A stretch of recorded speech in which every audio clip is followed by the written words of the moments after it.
देखिए दोस्तों, अगर आप पशु परिचर की तैयारी कर रहे हो तो ये जो सीरीज रहने वाली है इसमें से आपको कम से कम 1, 2 या 3% इस सीरीज से आपको जरूर मिल जाएंगे, क्योंकि ऐसे ऐसे पर्सन है जो सामान्य पर्सन लगते हैं। ऐसे सामान्य पर्सन सभी इसके अंदर वो लगभग 85 से 90 के बीच में क्वेश्चन है और कम समय में हम सभी क्वेश्चन कवर करेंगे। ध्यानपूर्वक वीडियो को देखिएगा, इस क्लास को आप देखिएगा। पशु परिसर के लिए ये बहुत ही इंपॉर्टेंट क्लास रहने वाली, बहुत ही इंपॉर्टेंट क्लास रहने वाली है। इसके अंदर जितने भी प्रश्न है वो सामान्य जरूर है लेकिन परीक्षा की दृष्टि से महत्वपूर्ण है। देखिएगा पहला प्रश्न, जैसे पशु कल्याण पंखवाड़ा। पशु कल्याण पंखवाड़ा कौन से माह में मनाया जाता है? पशु कल्याण पंखवाड़ा कौन से माह में मनाया जाता है? तो ये सर्दियों में आता है। सर्दियों का फर्स्ट महीना होता है, इसके अंदर जनवरी माह है। जनवरी माह में ये लगाया जाता है पशु कल्याण पंखवाड़ा। अगला प्रश्न देखिए, पशुपालन विभाग का विभागाध्यक्ष कौन होता है? तो पशुपालन विभाग का अध्यक्ष होता है निदेशक। उत्तर रहेगा इसका ए, निदेशक। अगला प्रश्न देखिए, राजस्थान में पशुपालन विभाग को कितने क्षेत्रों में विभाजित किया गया है? कितने क्षेत्रों में विभाजित किया गया? 7 क्षेत्रों में। 7 क्षेत्रों में विभाजित किया गया पशुपालन विभाग को, याद रखिए इस चीज को। अगला प्रश्न देखिए, पशुपालन विभाग की राज्य स्तरीय पशु रोग निदान प्रयोगशाला। राज्य स्तरीय पशु रोग निदान प्रयोगशाला ये कहां पर है? तो ये राजस्थान की राजधानी के अंदर ही स्थित है, जयपुर के अंदर। अगला प्रश्न देखिए, पशु प्रबंधन और प्रशिक्षण। पशु का प्रबंधन कैसे करें और उनको प्रबंधन के लिए जो प्रशिक्षण दिया जाता है वो संस्थान कहां पर है? तो ये भी कहां पर होगी? ये भी राजस्थान की राजधानी जयपुर में है। अगला प्रश्न देखिए, पशुपालक प्रशिक्षण संस्थान। पशुपालक प्रशिक्षण संस्थान ये कहां पर है? ये है राजस्थान की सन सिटी जोधपुर के अंदर। अगला प्रश्न देखिए, राज्य पशु पोषाहार संस्थान, पशुओं को कितना पोषाहार दिया जाना चाहिए, संस्थान ये कहां पर है? ये भी जोधपुर के अंदर स्थित है। अगला प्रश्न देखिए, राजस्थान राज्य पशु चिकित्सा परिषद। ध्यान से पढ़िएगा, राजस्थान राज्य पशु चिकित्सा परिषद ये कहां पर है? ये राज्य की राजधानी जयपुर में स्थित है। अगला प्रश्न देखिए, राजस्थान पशुधन विकास बोर्ड। राजस्थान पशुधन विकास बोर्ड की स्थापना कब हुई थी? ये 1998 के अंदर हुई थी। 1998 में पशुओं का विकास कैसे किया जाए उसकी स्थापना, पशुधन विकास बोर्ड की स्थापना 1998 में हुई थी। अगला देखिए प्रश्न, पशुधन सहायक का कार्य नहीं है। पशुधन सहायक का कार्य नहीं है। अगर आप पशु परिचर के प्रति के अंदर सिलेक्शन हो जाता है आपका, तो आपका कौन सा कार्य नहीं होगा इसके अंदर? तो आपका एक मुख्य कार्य नहीं होगा, उपचार करना आपके हाथ में नहीं होगा, ये डॉक्टर लोग ही करेंगे। इसके अलावा बधियाकरण हो, कृत्रिम गर्भाधान हो, टीकाकरण हो, ये पशुधन सहायक का कार्य होता है। अगला प्रश्न देखिए, विश्व पशु चिकित्सा दिवस कब मनाया जाता है? विश्व स्तर पर पशु चिकित्सा दिवस कब मनाया जाता है? ये अप्रैल के अंतिम शनिवार को मनाया जाता है। अप्रैल के अंतिम शनिवार को मनाया जाता है। अगला प्रश्न देखिए, पशुपालन और कृषि को साथ साथ करना क्या कहलाता है? अगर कृषि के खेती के साथ साथ पशुपालन भी किया जाता है तो वह एक प्रकार की मिश्रित कृषि होती है। अगला प्रश्न देखो, राज्य के किस शहर को केटल फ्री शहर बनाया गया है? पशुओं से फ्री शहर बनाया गया है। तो कोटा एक शिक्षित नगरी के रूप में विकसित है। राजस्थान की कोटा नगरी वो शिक्षित शैक्षिक नगरी के नाम से भी जानी जाती है। अगला प्रश्न देखिए, राज्य में सर्वाधिक भेड़ किस जिले में? बात करें भेड़ को किस में रखते हैं? बाड़े में रखते हैं, बाड़े में। तो बाड़मेर के अंदर और सबसे कम भेड़ के ऊन के अंदर बांस आती है। इस प्रकार की बदबू को हम बांस कहते हैं। बांसवाड़े में सबसे कम होती है। बांसवाड़े में क्या होती है? सबसे कम होती है। तो ये उत्तर रहेगा इसका बाड़मेर। अगला प्रश्न देखो, पशुओं की संख्या के लिहाज से राजस्थान में सर्वाधिक संख्या में कौन से पशु है? तो सबसे ज्यादा जो पशु पाए जाते हैं वो बकरी पाई जाती है और बकरी सबसे ज्यादा कहां पर मिलेगी? बाड़मेर के अंदर। बकरी भी कहां पर मिलेगी आपको? बाड़मेर के अंदर मिलेगी। अगला प्रश्न देखिए, भेड़ों की संख्या के हिसाब से राजस्थान का देश के राज्यों में कौन सा स्थान आता है? यानी देश में संपूर्ण राज्यों में लेकर के राजस्थान का कौन सा स्थान है भेड़ों की संख्या में? तो चौथा स्थान आता है। अगला प्रश्न देखिए, हमारे देश में कौन सा पशु विश्व में सर्वाधिक है? हमारे देश में कौन सा पशु है वो विश्व में सर्वाधिक है, भारत देश में सबसे ज्यादा कौन सा पशु है, तो भारत देश की बात करें तो सबसे ज्यादा भैंस, भैंस। और भारत की बात करें, भारत में सबसे ज्यादा भैंस कहां पर पाली जाती है, यूपी के अंदर, उत्तर प्रदेश के अंदर। अगला प्रश्न देखिए, श्री गोमती सागर पशु मेला, ध्यान कीजिए, श्री गोमती सागर पशु मेला ये कहां पर लगता है, गोमती सागर पशु मेला ये झालावाड़ झालरापाटन में लगता है, उत्तर इसका 1 नंबर रहेगा। अगला प्रश्न, श्री बलदेव पशु मेला, श्री बलदेव पशु मेला मेड़ता सिटी नागौर में लगता है, मेड़ता सिटी नागौर के अंदर श्री बलदेव पशु मेला। चंद्रभागा पशु मेला ये कहां पर लगता है, चंद्रभागा पशु मेला ये चंद्रभागा नदी के किनारे पर, ये भी कहां पर है, ये भी झालावाड़ के अंदर झालरापाटन में लगता है। अगला प्रश्न है कि पशु मेले में पशु के प्रवेश टिकट को, पशु मेले में पशु के प्रवेश टिकट को क्या कहते हैं, तो पशु के प्रवेश टिकट को कहा जाता है लाल चिट्ठी, उत्तर है इसका बी लाल चिट्ठी। तिलवाड़ा, तिलवाड़ा ये बालोतरा का क्षेत्र आता है, तिलवाड़ा में कौन सा पशु मेला बढ़ता है भाई, तिलवाड़ा के अंदर बढ़ता है मलिनाथ पशु मेला, मलिनाथ पशु मेला, एक लोक देवता है मलिनाथ। अगला प्रश्न देखिए, जयपुर में लूणियावास, लूणियावास किसके लिए प्रसिद्ध है, लूणियावास का जो क्षेत्र है वो गधों के लिए प्रसिद्ध है, गधों का मेला लगता है यहाँ पर। अगला प्रश्न,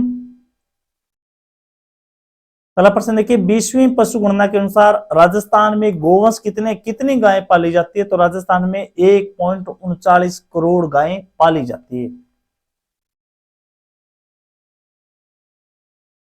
अगला प्रश्न देखिए आप, गाय तो 1.39 करोड़ पाली जाती है, लेकिन सबसे ज्यादा गाय कहां पर पाली जाती है, सर्वाधिक गाय सबसे ज्यादा गोवंश वाला जिला कौन सा है, तो यहां पर देखिए पशु गणना के आधार पर सबसे ज्यादा गोवंश वाला जिला, सबसे ज्यादा गाय उदयपुर में पाली जाती है, सबसे ज्यादा गाय उदयपुर में पाली जाती है। उदयपुर झीलों की नगरी होती है, झीलों की नगरी, झीलों के अंदर पानी होता है लेकिन गाय पानी के अंदर नहीं जाती, पानी के पास पास खड़ी रहती है, तो उदयपुर में सबसे ज्यादा गाय होती है, लेकिन यहाँ पर कोई ऑप्शन में उदयपुर दिया नहीं गया है, तो उदयपुर के बाद में बीकानेर में सबसे ज्यादा गोवंश है। राजस्थान में पशु गणना कितने वर्षों में आयोजित होती है, पशु गणना 5 वर्षों के अंतराल पर आयोजित की जाती है। अगला प्रश्न, राजस्थान संपूर्ण देश में दुग्ध उत्पादन की दृष्टि से प्रथम स्थान किस वर्ष रहा था, किस वर्ष रहा था, 2021-22 में, 2021-22 में प्रथम स्थान रहा था दुग्ध उत्पादन में। अगला प्रश्न, अंडा उत्पादन की दृष्टि से कौन सा राज्य प्रथम स्थान पर आता है, अंडा उत्पादन की दृष्टि से पहले स्थान पर आता है आंध्र प्रदेश। अगला प्रश्न देखिए, भारत में ऊन उत्पादन के हिसाब से, भारत में ऊन उत्पादन के हिसाब से राजस्थान का कौन सा स्थान है, ऊन उत्पादन की दृष्टि से राजस्थान का पहला स्थान आता है, प्रथम स्थान आता है। अगला प्रश्न देखिए,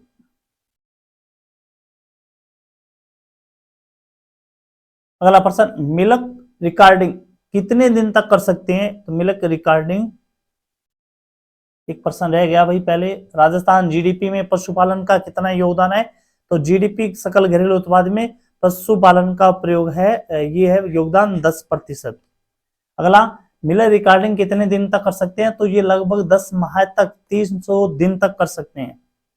अगला प्रश्न, राष्ट्रीय दुग्ध दिवस कब मनाया जाता है, राष्ट्रीय दुग्ध दिवस कब मनाया जाता है, तो राष्ट्रीय दुग्ध दिवस मनाया जाता है 26 नवंबर को, कब मनाया जाता है, ये 26 नवंबर को। ये कहां पर आ गया भाई प्रश्न, गाय के दूध में लगभग कितने प्रतिशत पानी होता है, तो लगभग गाय के दूध में 87.5% तक पानी होता है, 87 से 88 के मध्य होता है, 87.5% पानी गाय के दूध में होता है। ये ऑप्शन इधर आ गया, थोड़ा सा गड़बड़ी हो गई, यहाँ पर देखिए 87%।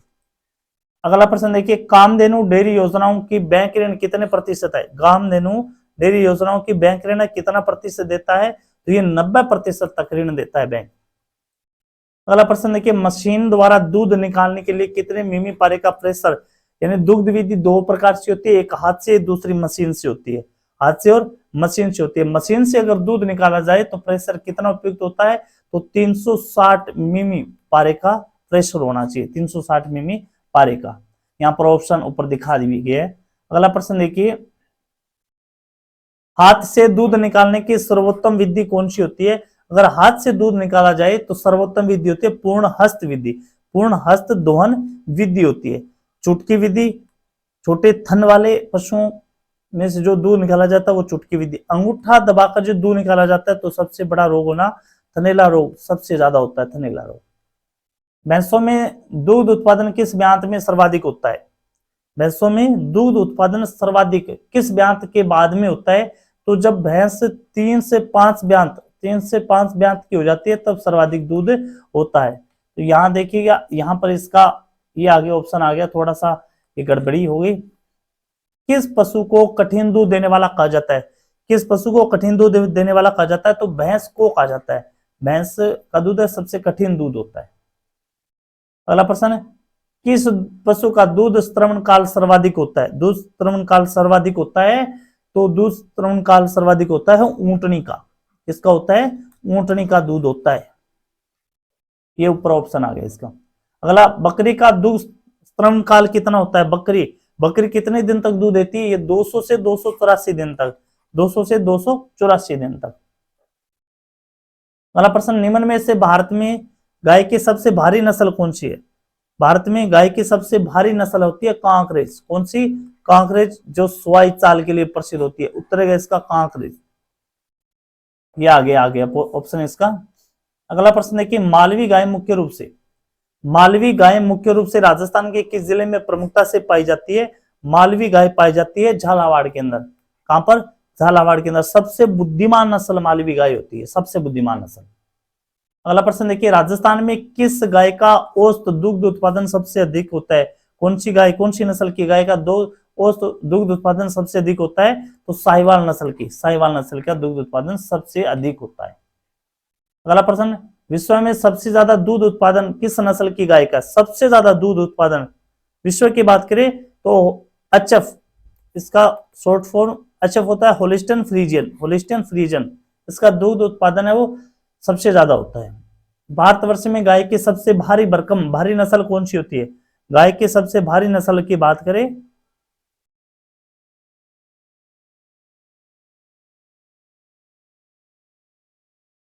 भारत में गाय की सबसे भारी नस्ल कौन सी होती है? सबसे भारी नस्ल होती है कांकरेज नस्ल। अगला प्रश्न देखिए, राठी नस्ल की गौवंश किस क्षेत्र में पाई जाती है? तो राठी नस्ल की गौवंश है ये पाई जाती है शुष्क क्षेत्रों में। ये जैसलमेर हो गया, बीकानेर, जोधपुर के अंदर। यहां पर ऑप्शन है अपना बीकानेर। अगला प्रश्न देखिए भाई, भारतवर्ष में सबसे भारी नस्ल की भैंस कौन सी है? सबसे भारी नस्ल की भैंस की बात करें तो जाफराबादी नस्ल है, जाफराबादी। अगला प्रश्न देखिए, जाफराबादी भैंस कहां पर ज्यादा पाई जाती है? जाफराबादी भैंस है ये सबसे ज्यादा पाई जाती है गुजरात में, गुजरात के अंदर। अगला प्रश्न देखिए, भारतवर्ष में भैंसों की सबसे प्रचलित नस्ल कौन सी है? भारतवर्ष में भैंसों की सबसे प्रचलित नस्ल है, सबसे ज्यादा दूध देने वाली नस्ल मुर्रा नस्ल होती है। अगला प्रश्न, किसके दूध में सर्वाधिक वसा पाई जाती है? किसके दूध में सर्वाधिक वसा पाई जाती है? तो ऑप्शन के आधार पर भैंस के दूध में सर्वाधिक वसा वो पाई जाती है। अगला प्रश्न देखिए, रेम्बुलेट किस प्रजाति का पशु है? रेम्बुलेट है ये भेड़ की नस्ल है, भेड़ की विदेशी नस्ल है ये। अगला प्रश्न देखिए, भारतीय मेरिनो के नाम से विख्यात भेड़ की नस्ल कौन सी है? भारतीय मेरिनो के नाम से विख्यात भेड़ की नस्ल है वो चोकला नस्ल है। भेड़ के मांस को क्या कहा जाता है? भेड़ के मांस को कहा जाता है मटन। उत्तर है इसका ए, मटन। अगला प्रश्न देखिए, केंद्रीय बकरी अनुसंधान संस्थान कहां पर स्थित है? तो ये मथुरा के अंदर है, यूपी के अंदर। मथुरा, आगरा, यूपी के अंदर। अगला प्रश्न देखिए, सबसे ज्यादा दूध देने वाली बकरी की नस्ल कौन सी होती है? सबसे ज्यादा दूध देने वाली बकरी की नस्ल होती है जमुनापरी। अगला प्रश्न, राजस्थान की चलती फिरती डेयरी फ्रीज किसे कहा जाता है? बकरी को कहा जाता है। संसार में दूध की रानी की संज्ञा किस बकरी को दी गई है?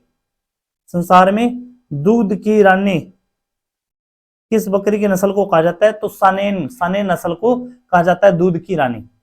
सिंधी किस पशु की नस्ल है? बताइए, सिंधु किस पशु की नस्ल है? सिंधी है ये ऊंट की नस्ल है। किसकी है? ऊंट की नस्ल है। ये ऑप्शन यहां पर आ गया, ऊंट। अगला प्रश्न, ऊंट को राज्य पशु किस वर्ष में घोषित किया गया था? ऊंट को राज्य पशु किस वर्ष में घोषित किया गया? 2014 में घोषित किया गया था। ये राजस्थान में पाई जाने वाली अश्व की नस्ल कौन सी है? ये ऑप्शन आगे देख लो आप। निम्न में से अश्व की कौन सी नस्ल राजस्थान में पाई जाती है? राजस्थान में पाई जाने वाली नस्ल कौन सी है? तो राजस्थान के अंदर मारवाड़ी नस्ल पाई जाती है, ये राजस्थान के अंदर पाई जाती है।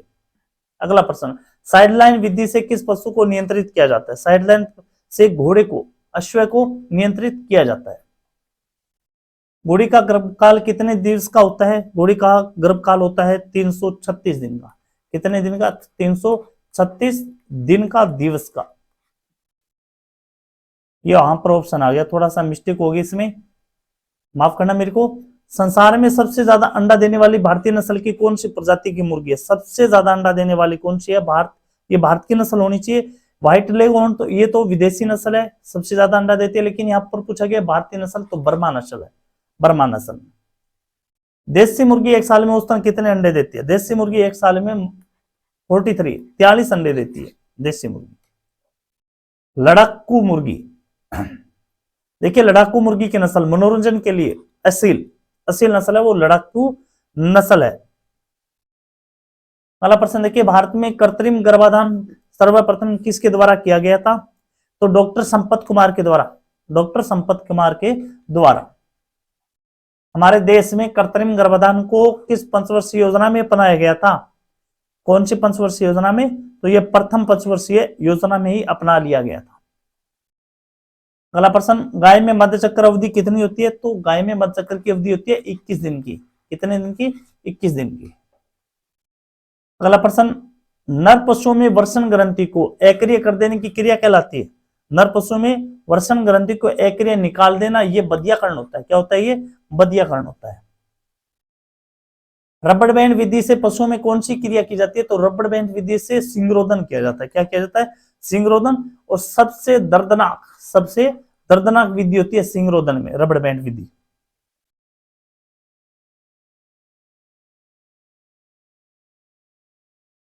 अगला प्रश्न देखिए, जुगाली करने वाले पशुओं के ऊपरी जबड़े में कौन से दांत नहीं होते? जो पशु जुगाली करते हैं उनके ऊपरी जबड़े में कर्तन दांत नहीं पाए जाते। कर्तन दांत, काटने वाले दांत नहीं होते। किन दांतों को देखकर पशु की आयु की निर्धारित की जाती है? तो कर्तन दांत को देखकर पशु की आयु निर्धारित की जाती है। अगला प्रश्न, लीवर फ्लूक परजीवी रोग, लीवर फ्लूक परजीवी रोग सर्वाधिक किस पशु में होता है? तो यह भेड़ में सर्वाधिक होता है। किस में होता है? ये भेड़ में सर्वाधिक होता है। अगला प्रश्न देखिए, एक रोगी पशु की त्वचा किस प्रकार की होगी? रोगी पशु की त्वचा होती है वो शुष्क रहेगी, खुरदरी रहेगी, शुष्क और खुरदरी रहेगी। अगला प्रश्न, रेबीज नियंत्रण इकाई कहाँ स्थित है? रेबीज नियंत्रण इकाई है वो राजस्थान की राजधानी जयपुर के अंदर स्थित है। विश्व रेबीज दिवस कब मनाया जाता है? विश्व रेबीज दिवस मनाया जाता है 28 सितंबर को। पशुओं में आयु ज्ञात करने का सबसे अच्छा तरीका होता है दांतों के द्वारा, तो कर्तन दांत देख करके। थन की सूजन कहलाती है, इंपोर्टेंट प्रश्न है ये। थन की सूजन क्या होती है? मेस्टाइटिस होता है, थनैला रोग, थनैला रोग। अगला प्रश्न, बर्ड फ्लू किससे संबंधित है भाई? बर्ड फ्लू सबसे ज्यादा मुर्गियों में पाया जाता है, मुर्गियों के अंदर। प्रश्न नंबर 80 देखिए, स्वाइन फीवर रोग मुख्यतः किस पशु में होता है? स्वाइन फीवर रोग मुख्यतः होता है सुअर के अंदर। किसमें होता है? सुअर के अंदर। अगला प्रश्न, मेरेक्स रोग का टीका किसे लगाया जाता है? मेरेक्स रोग का टीका लगाया जाता है मुर्गी को। उतरेगा 4 नंबर, मुर्गी। अगला प्रश्न देखिए, पशुओं के गोबर के निस्तारण का सर्वश्रेष्ठ तरीका कौन सा होता है? सर्वश्रेष्ठ का तरीका होता है पशुओं के गोबर से बायोगैस बना लेना। बायोगैस में सर्वाधिक कौन सी गैस होती है? ये भी प्रश्न देखो, बायोगैस में सर्वाधिक कौन सी गैस होती है? मीथेन गैस होती है। अगला, रेबीज का टीका पशुओं को कब लगाते हैं? तो रेबीज का टीका पशुओं को लगाया जाता है, पशु को कब लगाते हैं? जब पशु को कौन काट ले? कुत्ता काट ले, कुत्ते के द्वारा काट लेने पर रेबीज का टीका लगाया जाता है। गाय के दूध का बुखार किस कारण होता है भाई? तो गाय के दूध का बुखार ये होता है कैल्शियम की कमी के कारण, कैल्शियम की कमी के कारण होता है। और याद रखिए, दुग्ध जबर के अंदर तापमान है वो पशु का कम होने लगता है, कम होता है। अगला प्रश्न, रानीखेत किसका रोग है? रानीखेत है ये किसमें पाया जाता है? मुर्गियों में पाया जाता है, कुक्कुट के अंदर। और ये लो जी लास्ट प्रश्न इस सीरीज का, पशुपालन में इनमें से सामान्यतः प्रयोग किया जाने वाला एंटीसेप्टिक कौन सा है? तो सबसे ज्यादा एंटीसेप्टिक होता है वो फिनाइल होता है। तो ये जो महत्वपूर्ण प्रश्न थे, उम्मीद है कि आपको अच्छे लगे होंगे। अच्छे लगे तो भैया लाइक शेयर जरूर कर देना। जय हिंद, जय भारत।